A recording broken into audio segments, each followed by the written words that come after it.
আচ্ছা, এই জায়গাটা হচ্ছে মুন্ডেশ্বরী নদীর তীর।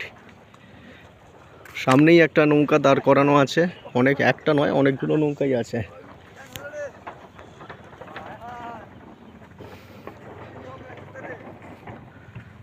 এখানকার প্রাকৃতিক দৃশ্য কিন্তু খুব সুন্দর। আর ওই ব্রিজটা দিয়ে টপকে টপকে এখন বাইক চালাচ্ছিলাম।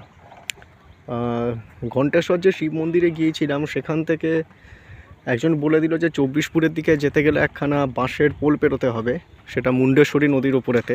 তো এইটা হচ্ছে সেই পোলটা। এই বাঁশের পোলটাকে বাইকে করে পেরোনো হয়েছে। আর ওই দূরে দেখা যাচ্ছে যে বাইকটা, সেই বাইকটাই আমার বাইক।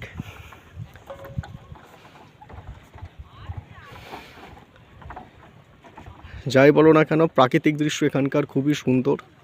একটা, দুটো, তিনটে, চারটে, পাঁচটা, ছটা নৌকা আছে এখানেতে। এই নৌকাটা সবচেয়ে বড়।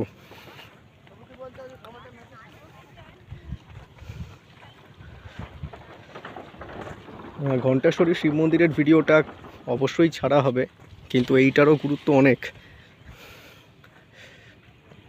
যত এই বাঁশের পোলটা বেশ ভালোভাবে বাঁধা হয়ে যায়, মানে পাকা পোল যদি হয়ে যায়, তাহলে কিন্তু দুই দিকের মধ্যে দিয়ে যোগাযোগটা আরও সদৃঢ় হবে।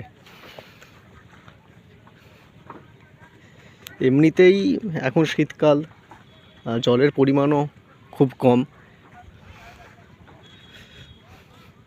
নদীর গভীরতা অনেকটাই কমে গেছে।